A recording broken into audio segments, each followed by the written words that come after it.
Welcome back. Before we talk about making a sound on the clarinet, I'm just going to play a little bit for you so you can hear how pretty this instrument can be. This is an excerpt from Rhapsody in Blue by George Gershwin.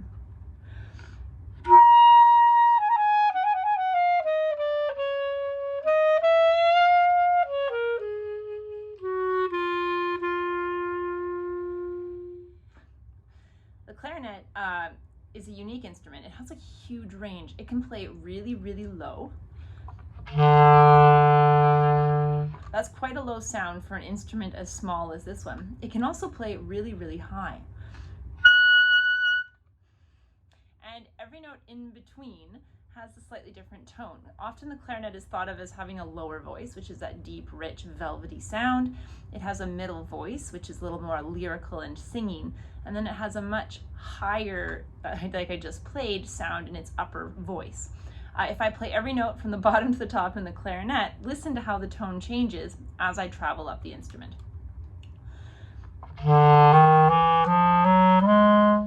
Oh, whoops.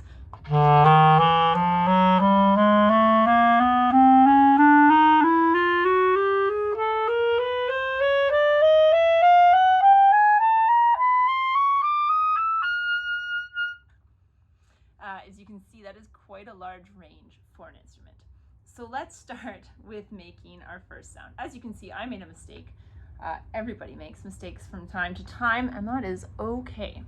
So in our last video, we learned how to put our instrument together, clean it, take it apart, and how to just take care of it, including opening our case the right way, which is very important because you don't want to spill your clarinet on the floor.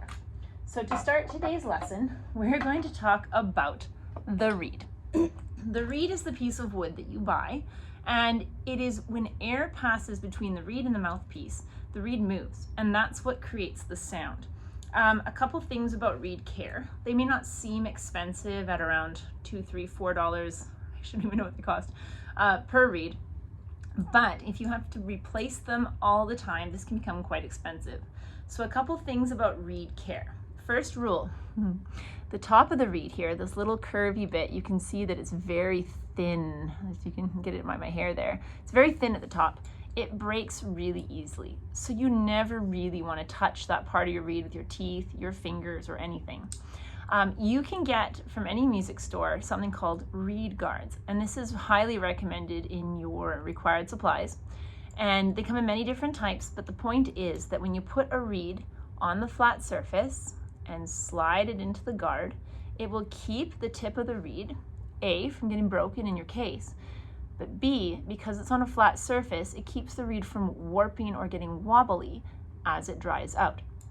So you'll always want to have a case. Sometimes you can store your reed in the little plastic cases that they come with, but I find that students often break their reeds trying to put them in and out of those pre-packaged plastic cases. I would really buy, you can get them that come in 4 packs, so you can hold many reeds. This is just a simple double reed guard, one on the back, one on this side. I would get one that holds at least 4 at a time because I like all clarinet players to have a minimum of 3 reeds that are ready to play with them at all times.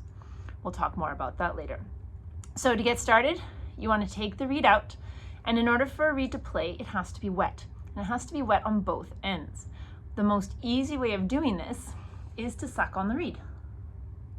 You need to be very careful not to break the tip. This may seem gross, and it probably is, but, pardon me, you want to work the moisture in your mouth through the reed fibers a little bit, and then once the tip is nice and ready to go, you also want to do the same to the thicker end at the back. Once again, being very careful not to touch the tip of the reed. Do this with me. They do sell flavored reeds. I don't recommend them because in my experience, they typically don't have the world's best sound. Some students buy them. I would just put up with it and stick with your regular reeds. You get used to it after a while.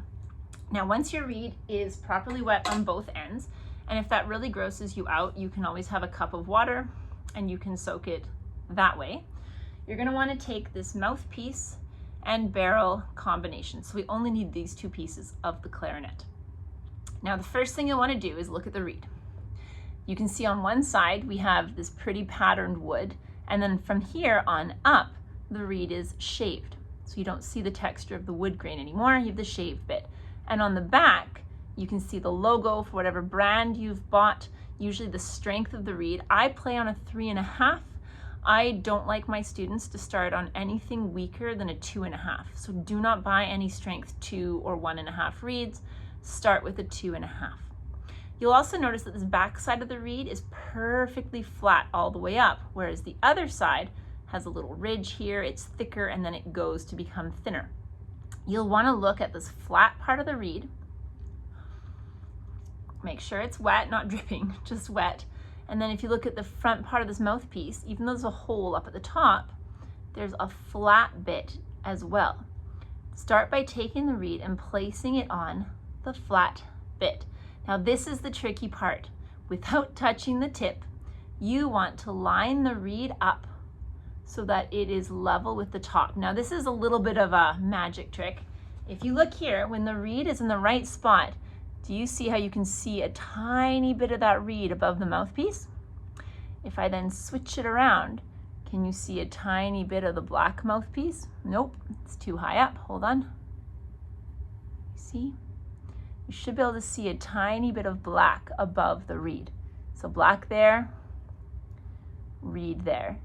It's kind of cool. So it's perfectly in line with the top of the mouthpiece. It's straight so that it's not off to one side, like this would be crooked. You want to make sure it's straight. And when you have it all lined up, hold it on with your thumb. With your other hand, and this is something you should have already practiced and know how to do properly, and how to put your own ligature on, you're going to take it and without, this is hard, don't touch the tip of the reed, very gently slide it down on top until you are below. Remember when we looked at the front of the reed, how there was a little spot right there where it went from that pretty wood grain to suddenly being shaved? You want your ligature to come down just below that, not too far. Pause the video here and see if you can make your setup match mine. Okay, I hope you've got it on right. The next thing you're going to do is take the screw, which should be pointing to the right. No matter which side it's on, the screw always points to the right. And you're going to want to tighten it up until snug. You don't need to clamp it down, but you also want to make sure that your reed won't move. And once you have that on, you're ready to make a sound. Now we're going to talk about the embouchure. The embouchure is basically a fancy word for everything you need to do with your face, your tongue, your teeth to make the right shape to make a sound on the mouthpiece. And the two most important things are what you do with your top teeth and what you do with your bottom lip. So number one, top teeth. They go on the top. I can see. They go on the top of the mouthpiece. So my teeth typically come down on the top about that far. And that is where these top two rabbit teeth sit down about there.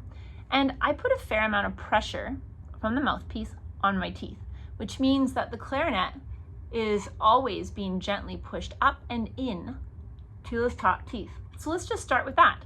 Take your mouthpiece, hold it like this, don't break the reed, put your teeth on the top of the mouthpiece, and apply gentle upward and inward pressure, like this, until you can feel that connection.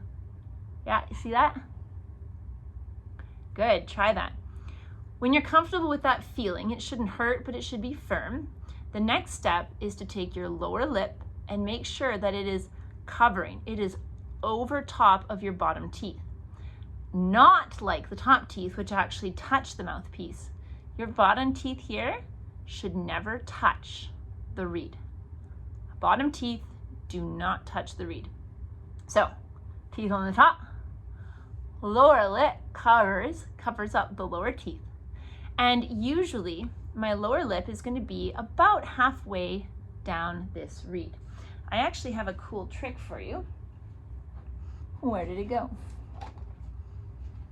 Here. This is a piece of paper. And if you look in the side, there's actually space between the reed and the mouthpiece. This is a bit dangerous because you might break your reed while doing this, so only do this at the beginning as you learn how to get your spacing correct. I'm going to put this in until it can't go down any further. Here we go. So if you look at that, that's how far down, and this is a bit of a thick piece of paper. Yours, if it's thinner, might go a little farther. That's how far down the reed I can put the paper in between the reed and the mouthpiece. So there's space up there, and then once we hit here, the reed is now touching the mouthpiece. So this bit up in the paper area, that's the part of the reed that moves.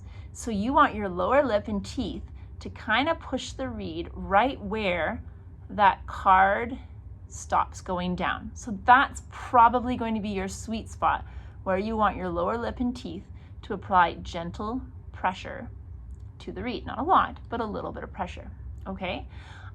You can mark it with a pencil at the beginning, but please don't make a habit of drawing on your reeds. Okay, not a good habit to get. So I'm going to take this out. Remember where that is, roughly, how far down. And now if I take my teeth and I put them on the top, cover my lower teeth, and then put it on the reed in as close to that spot as I can guess, use a mirror.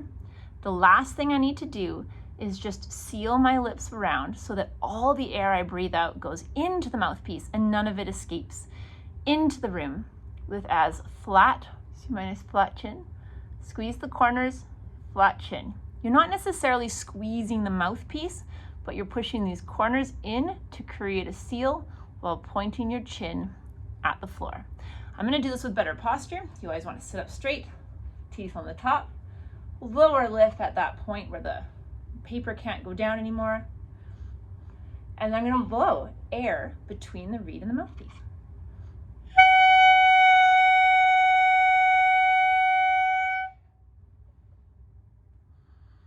You can see my flat chin, the corners of my lips are squeezed together and kind of pushing inwards gently, but I'm pushing up into my top teeth a little bit all the time. Pause the video and give that a try.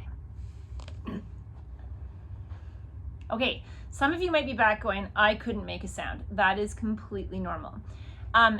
Because our brains can't see what we're doing, you may have your lower lip either too far up, you might have your lower lip too far down, or you may be squeezing too hard or not squeezing enough. So I would say start with your top teeth because this is easier for you to figure out and see. Try to get your teeth about that far down the top of the mouthpiece. Like I can put my finger on it, slide my teeth to that point, and then go, okay, so that's good. Now I can try putting my lip up at the top. No air went in. Now I'm gonna put my lower lip, covering the bottom teeth, all the way down at the bottom. Sorry, I apologize. That didn't work either. So those two extremes were terrible for making sound. So what I need to do is find that perfect spot in the middle where that paper went down and stopped moving to put pressure from my lower lip on top of my lower teeth. And you always want to sit up straight with really good posture, not stiff, just feet flat on the floor, you know, wiggle a bit, be relaxed. You're just upright, but nothing is tense. You want to fill your lungs with a deep breath of air, and you want to blow.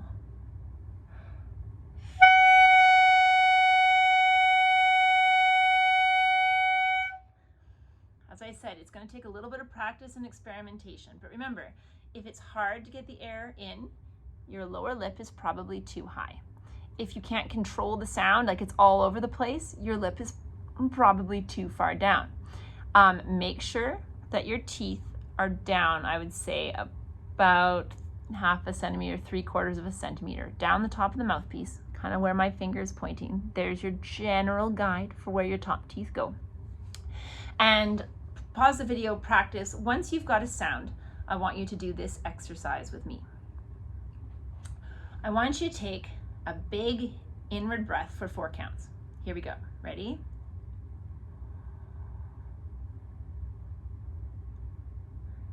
Did you fill up before we got to 4? You want to breathe in and try to fill your lungs until you cannot fit any more air in by the count of 4. Let's do it again. Ready? 1, 2, here we go. my lungs were so full at the end of that breath. And that's what you want. Make sure your shoulders don't go up. Notice how my shoulders stayed here. All my air was expanding in my lower abdomen, or where my diaphragm is. Let's do it one more time. Watch my body. Nothing's going to move here. Slow inward breath. 1, 2, here we go. So full of air down here. Now exhale. Take your mouthpiece. Get those teeth on in the right spot. Keep your teeth there. We're going to breathe in for 4 and then make a sound for 4 with a flat chin. Here we go. Ready? 1, 2, start breathing in.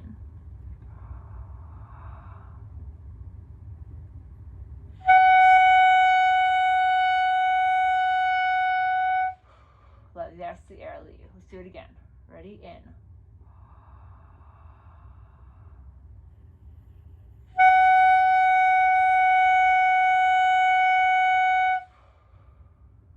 The whole time I'm doing this, my teeth are staying on the top of the mouthpiece with pressure, and that doesn't change. This will take a bit of practice, and your teacher will help you with this in class. But if you're struggling, do the video again, repeat, repeat, repeat. There might be a little thing that you missed. Just to review, the key things are top teeth need to always be pushing firmly on the top of the mouthpiece while you push the mouthpiece up and in against your teeth. Number 2, your lower lip must cover your bottom teeth. Number 3, your chin should be flat and pointed at the ground. Use a mirror. This is really important. If you get this right from day 1, it's going to be so easy for you. Develop a bad habit, however, and it's just a little more work to fix it down the road. Number 4, your corners are your anchor point. We're not squeezing our face really hard around the reed. We're just sealing the air off. But if you squeeze your corners together, kind of like, you can practice this in a mirror, squeeze them together with a flat chin. So I'm using these muscles to create this kind of weird kissy face, I don't know. And then just gently push in to seal the air at the sides. Those are the 4 main components of your embouchure. One more quick exercise before we go. It's the tongue. What do we do with the tongue in our mouth? Say he. No, say it. Go he. Now, shape he and then breathe in. Can you feel the cold air rushing across the top of your tongue? Do it again. Say he, hold your mouth in he, and then go inward air. You'll feel the cold air going right across your tongue, and your tongue should be flat with the sides of your tongue actually touching the molars on the top of your teeth. I call this E or he position inside your mouth. You want your tongue to be in that E position while you make a sound. Get everything else set up here first. Get your breath going first with those big full breaths. Practice using your air and exhaling. And then once you've got that, draw your attention to what your tongue is doing and get that E position a habit right away. I hope you guys stayed through for this whole video. This is a great first lesson. Watch it again if you need it. And as always, reach out to me if you have any questions. Happy practicing.